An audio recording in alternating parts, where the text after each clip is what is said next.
জিহাদের ময়দানে এক সাহাবা যুদ্ধ করতে করতে কাফির মুশরিকদেরকে কচুকাটা করে জাহান্নামে পাঠিয়ে দিচ্ছিলেন।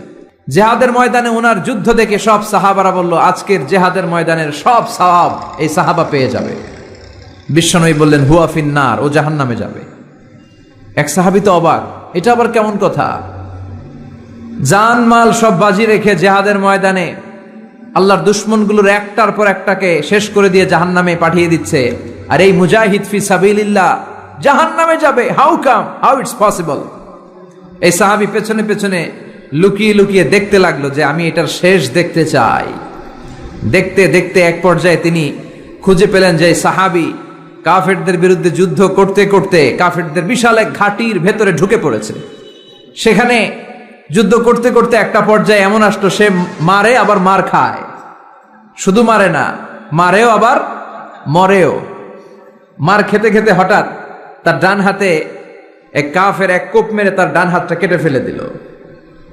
তাকে আহত অবস্থায় রেখে দিয়ে কাফেররা অন্যদিকে চলে গেল। এই ডান হাত থেকে ব্লিডিং হতে হতে এমন অবস্থা আর সহ্য হয় না, আর কিছুক্ষণ ওয়েট করলেই তার শাহাদাতের মৃত্যু। কিসের মৃত্যু? কথা বলেন। কিন্তু আর অপেক্ষা করতে না পেরে তলোয়ারটাকে সে মাটিতে গেড়ে ওই তলোয়ারের উপর ঝাঁপিয়ে পড়ল। পেটের এই পাশ থেকে ঢুকে পিঠ দিয়ে তলোয়ার বের হয়ে গেল, ওইখানে শেষ। তার মানে শাহাদাতের মৃত্যু হয় নাই, তার হয়েছে আত্মহত্যা। তার কি হয়েছে? সুইসাইড। মান খাতালা নাফসাহু বিশাইইন উযযিবা বিহি ইয়াউমাল কিয়ামা। যে ব্যক্তি যে জিনিস দিয়ে নিজেকে শেষ করবে কিয়ামতের দিন, ওটাই হবে তার শাস্তি। যে গলায় ওড়না পেঁচিয়ে মারা যায়, ওই মেয়েগুলো in the day of judgement, কিয়ামতে বিচার শেষে জাহান্নামে শুধু ওড়না পেঁচিয়ে মরতেই থাকবে। যে বিষ খেয়ে মারা যায়, ওর শাস্তি হবে জাহান্নামের বিষ খেয়ে খেয়ে সে জাহান্নামটাকে কাঁপিয়ে তুলবে। যে ছুরি ঢুকিয়ে স্ট্যাবিং করে মারা যায়, ও শুধু স্ট্যাবিং করতেই থাকবে জাহান্নামে। তো এই সাহাবা আত্মহত্যা করলেন। পেছন থেকে লুকিয়ে লুকিয়ে যে সাহাবা এই দৃশ্য দেখলো, সে দৌড়ে বিশ্বনবীর কাছে যেয়ে বলল, আশহাদু আন্নাকা মুহাম্মদ রাসূলুল্লাহ, আমি সাক্ষ্য দিচ্ছি নিশ্চয়ই আপনি আল্লাহর রাসূল। কারণ ওই সাহাবী আত্মহত্যা করে মারা গিয়েছে, তার কপালে শাহাদাত জোটে নাই। এজন্য বিশ্বনবী দোয়া করতে বলেছেন, আল্লাহুম্মা রযুকনা হুসনাল খাওয়াতিম, হে আল্লাহ আমাদের শেষটাকে তুমি ঈমানের মৃত্যু দিও। শেষ সময়টাতে তোমার নাম জপে যেন আমরা পৃথিবী থেকে যেতে পারি, তুমি তৌফিক দাও। চিল্লায় পড়েন আমিন। সব সময় মুমিন ভয় পাবে কাকে? চাইবে কার কাছে? নাকি খাজা বাবার কাছে, বড় হুজুর, ছোট হুজুর? একজনের কাছে আমরা চাইবো। চিৎকার করে বলেন, তিনি কে? শাহাদাতের তামান্না যার অন্তরে থাকে না, সে মুমিন হতে পারে না, সে মুনাফিক।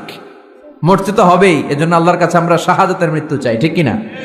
বিশ্বনবী বলেন, শাহাদাতের মৃত্যু নিয়ে কেউ যদি বিছানায় পড়েও মারা যায়, কিয়ামতের দিন শহীদদের কাতারে আল্লাহ তাকে দাঁড় করিয়ে দিবেন। আমাকে শহীদ করে সেই মিছিলে শামিল করে নিও, যে মিছিলের নেতা মীর হামজা, খোবায়েবে খাব্বাব আল্লাহর কাছে ছিল অতি প্রিয়, শামিল করে নিও আমাকে শহীদ করে সেই মিছিলে শামিল করে নিও। পড়েন আমিন।